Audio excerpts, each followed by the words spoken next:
Assalamualaikum warahmatullahi wabarakatuh.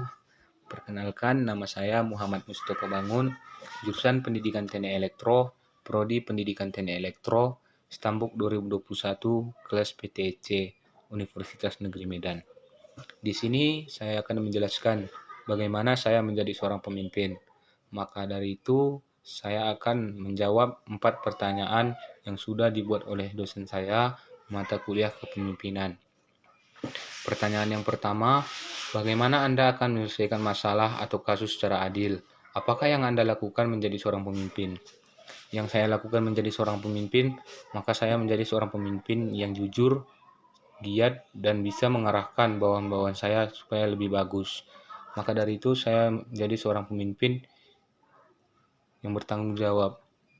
Apabila ada bawahan saya yang melakukan kesalahan atau menggunakan alat-alat perusahaan di luar jam kerja, maka saya akan mencari bukti-bukti tersebut.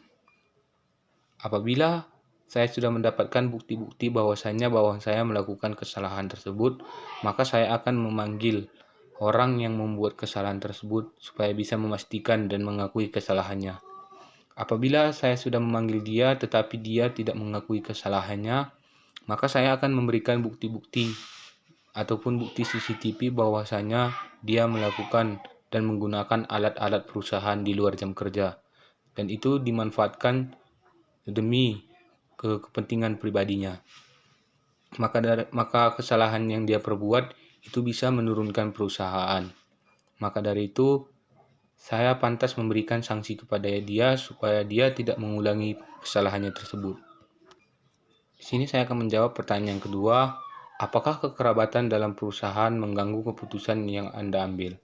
Tentu saja tidak, karena keputusan yang saya ambil sudah dengan adil, sudah dengan keputusan yang sudah disepakati oleh perusahaan.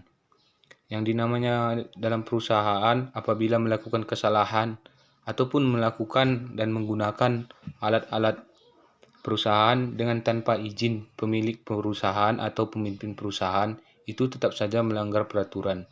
Karena bisa jadi kejadian yang dia lakukan bisa merugikan perusahaan dan bisa juga mengambrukkan perusahaan. Maka dari itu seharusnya dia meminta izin dulu kepada pemilik perusahaan atau pemimpin perusahaan tersebut agar dia bisa menggunakan alat tersebut dengan tidak terpengaruh oleh perusahaan ataupun tidak merugikan perusahaan tersebut. Pertanyaan yang ketiga, apakah sebenarnya dilema moral dan etika yang Anda harus selesaikan dalam masalah ini? Jadi, yang pertama yang layak harus dibuat adalah saya seorang pemimpin selalu mengarahkan bawahannya supaya masalah ini tidak terulang kembali.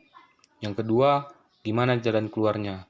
Jadi jalan keluar tersebut memberikan harapan kepada dia supaya dia bisa lebih kerja kembali, supaya dia tidak bisa mengulangi kesalahan tersebut. Maka dari itu kita akan memberi jalan keluarnya, akan memberi kesempatan kepada dia supaya dia bisa bekerja dengan dan memperbaiki kesalahannya dengan baik.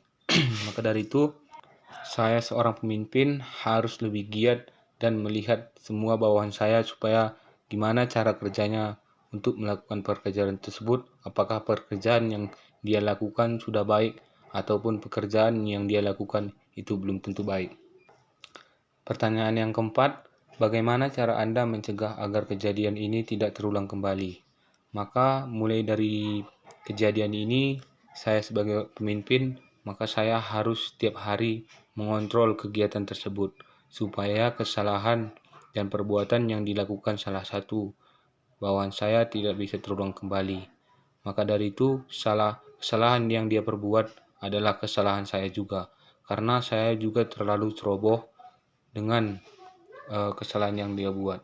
Karena juga saya terlalu sepele sebagai pemimpin yang sudah ceroboh tidak melihat kesalahannya secara langsung.